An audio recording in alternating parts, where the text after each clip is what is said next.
అందరికీ నమస్కారం.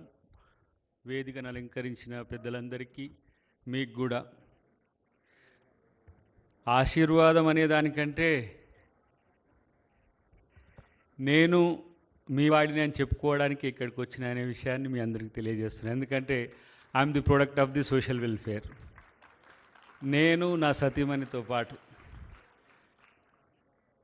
చదువు అనేది అందని రోజుల్లో చదువును అందించేందుకు చేసిన ప్రయత్నం ఈరోజు సోషల్ వెల్ఫేర్ డిపార్ట్మెంట్ అంటే లేదంటే రెసిడెన్షియల్ స్కూల్స్ ఇన్స్టిట్యూషన్స్ అయినా కూడా దేశంతో పోటీపడుతూ ప్రపంచానికే ఈరోజు పోటీపడే స్థాయికి ఎదిగినందుకు మా అందరికి కూడా సంతోషంగా ఉందని చెప్పి తెలియజేస్తున్నాం.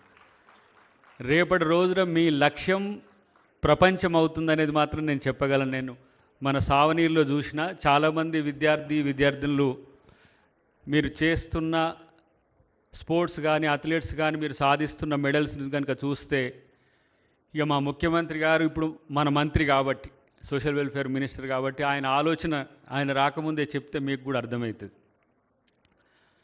సోషల్ వెల్ఫేర్, బీసీ వెల్ఫేర్ లేకపోతే ట్రైబల్ వెల్ఫేర్ ఇట్లా డిపార్ట్మెంట్స్ అనేవి స్కూల్స్ అనేవి మనం విడివిడిగా పెట్టి వాటికి సంబంధించిన వాటికి మనం నిధులు కేటాయించి ఒక పర్సనల్ కేర్ ప్రతి డిపార్ట్మెంట్కు చూసుకోవాల్సిన పరిస్థితి వస్తున్నది.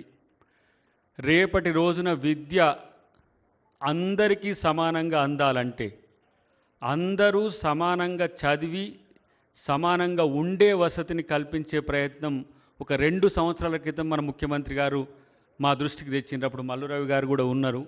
మేము మీడియాలో పోతున్నప్పుడు అసలు ఏంటి మన మిషన్ ఏంటి, విద్యా వైద్యం ఉచితంగా ఇవ్వడం అనేది ఒక లక్ష్యం అయితే అందరికీ సమానమైన అవకాశాలు, సమానమైన పరిస్థితులు, సమానమైన ప్రాంతంలో కల్పించాలనేదే రేపటి తెలంగాణ ప్రభుత్వం యొక్క లక్ష్యం అవుతుందనే ఉద్దేశాన్ని మీకు తెలియజేస్తున్న మిత్రులారా. ఎందుకంటే ఇన్ఈక్వాలిటీస్ అనేదే చర్చ. దీంట్లో ఎవరైతే బలహీనంగా ఉన్నారో వాళ్ళను బలోపేతం చేయడానికి మనం రిజర్వేషన్స్ కానీ లేకపోతే ప్రత్యేక ఒక సెంటర్స్ని అట్లా ఏర్పాటు చేసినట్టుగానే సోషల్ వెల్ఫేర్ డిపార్ట్మెంట్ని తయారు చేయడం జరిగింది. కానీ ఈరోజు ఎస్సీ అంటే ఏదో చరిత్రలో ఏదో చిన్నవాళ్ళు, ఎస్సీలు అంటే ఏదో చదువు లేని వాళ్ళు అనేది కాదు. ఎస్సీలు ఈ భూమిపుత్రులు, ఈ దేశం మూలవాసులు, ఈ దేశంలో పరిపాలకులు. దళితులంటే పరాజితులైన వాళ్ళని అంటరాని వాళ్ళుగా చేసిన సమాజం. మరి సద్బ్రాహ్మడు ఈరోజు చదువుతున్న మంత్రాల్లోనే జంబూకుడు ఉన్నాడు. జంబూకుడి మొట్టమొదటి జంబుద్వేషపు రాజు. మరి అలాంటప్పుడు మొట్టమొదటి రాజు చెప్పులు కుట్టుకునేవాడు ఎందుకు తయారైండు? ఆ జాతి నుంచి వచ్చిన వాళ్ళమంటే సమాజపులో ఉన్న కొన్ని ఇన్ఈక్వాలిటీస్ లేకపోతే అణిచివేతల వల్ల వచ్చినాం తప్పితే ఈ దేశ భూమిపుత్రులు ప్రపంచానికి ఎక్కడ కూడా తక్కువ లేరు అనే అంశాన్ని మనం భవిష్యత్తులో చూపించాల్సిన అవసరం ఉంది. ఇప్పుడు ఇలా అద్దంకి దయాకర్ ఒక ఎమ్మెల్సీగా అయ్యిండు, లేదు ఇలా ఒక చదువుకున్న డాక్టరేట్ అయిండు. నేను మొత్తం సోషల్ వెల్ఫేర్తోనే చదువుకున్నా. నేనైతే నా తల్లిదండ్రి తర్వాత నాకు తల్లిదండ్రి ఎవరంటే సోషల్ వెల్ఫేరే. నేను ఎంకామ్ చదివినా సోషల్ వెల్ఫేరే నాకు సహకరించింది, ఎంసీఏ చదివినా నాకు సోషల్ వెల్ఫేరే, ఎల్ఎల్బి చేసినా సోషల్ వెల్ఫేరే, పిహెచ్డి చేసినా కూడా నాకు సోషల్ వెల్ఫేరే. నేను ఏమైనా సర్వీస్ చేయాల్సి ఉంటే సోషల్ వెల్ఫేర్కే చేయాలి. అందుకనే నేను మీ వాడినే. మీ హక్కులు ఏవైనా ఉంటే మీరు ఈ వేదిక మీద ముఖ్యమంత్రి గారు వచ్చిన సందర్భంలో సెక్రటరీ గారు కానీ ఎవరైతే మీ కన్సర్న్ డిపార్ట్మెంట్ హెడ్స్ ఉంటారో వాటిని మీరు ముఖ్యమంత్రి గారి ముందు చెప్పండి. వాటిని సాధించడానికి నాతో పాటు ఈ వేదిక మీద ఉన్న అందరం కూడా ముఖ్యమంత్రి గారిని మేము వేడుకుంటామని చెప్పి తెలియజేస్తున్నాం. ఎందుకంటే ఆయనకు స్పెసిఫిక్గా ఇంట్రెస్ట్ ఉంటుంది ఎస్సీ కానీ ఎస్టీ కానీ బీసీ మీద. ఎందుకంటే ఈ దళిత గిరిజన దండోరా అని మొట్టమొదటిగా తను పిసిసి ప్రెసిడెంట్ అయిన తర్వాత వాటిని ఎంచుకోవడం వెనుక ఏంటంటే గతంలో ఉన్న నాయకుడు ఈ రాష్ట్రానికి మొట్టమొదటి ముఖ్యమంత్రి దళితున్నే చేస్తా అని తనే ముఖ్యమంత్రి అయిన పరిస్థితిని చూసిన తర్వాత దళిత గిరిజన సామాజిక వర్గాల్లో ఒక అన్రెస్ట్ ఉండే. వాళ్లకు మనం భరోసా ఇవ్వాలంటే వాళ్ళకు మనం ఏం చేయగలుగుతామో మొదట వాళ్ళ ఎజెండా పెట్టాలనే ఉద్దేశంతోనే వారు దళిత గిరిజన ఎజెండా అనేది ముందుకు తీసుకురావడం జరిగింది. కాబట్టి ఇప్పుడు అలొకేషన్ సబ్ ప్లాన్కి సంబంధించి కానీ ఇతరత్ర ఏవైనా ఉండని కానీ నేను అనుకుంటున్న విద్యను కింది వర్గాలకు మరింత చేరువయ్యే విధంగా ఎన్ని వేల కోట్ల రూపాయలైనా ఎన్ని లక్షల కోట్ల రూపాయలైనా ఈ ప్రభుత్వం వెచ్చించడానికి సిద్ధంగా ఉంటుంది.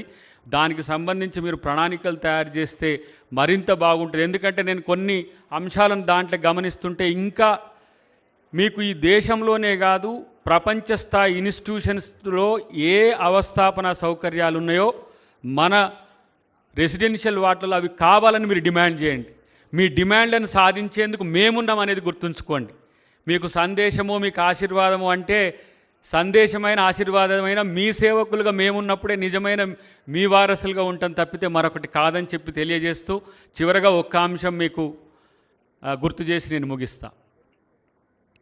ఈరోజు అంబేద్కర్ గారు చెప్పిన pay back to the society అనేది ఎదిగిన దళిత గిరిజన బడుగు నాయకులైన ఉద్యోగులైన ఎంత మేరకు చేస్తుండ్రో నాకు తెలియదు. కానీ ఈరోజు ఈ జనరేషన్లో మీరు ఆధునిక యుగంలో అడ్వాన్స్డ్ కల్చర్తో మీరు ఎదుగుతున్న వాళ్ళలో మీకు అట్రాసిటీ చాలా తక్కువ ఉన్న పరిస్థితి.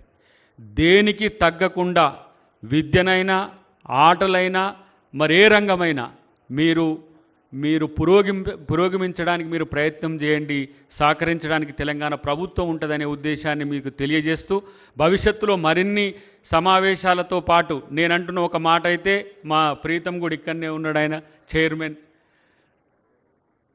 వాళ్లకు సంబంధించిన అంశంలో కూడా కింది నుంచి డిమాండ్ వస్తుంది, విద్యార్థులకు సంబంధించి కూడా డిమాండ్ వస్తుంది. ఆ విషయం ముఖ్యమంత్రి గారి దృష్టికి కూడా తీసుకుపోయి మీ అభివృద్ధిలో మేమందరం కూడా భాగస్వాములం అవుతామని చెప్పి తెలియజేస్తూ థ్యాంక్ యూ వెరీ మచ్.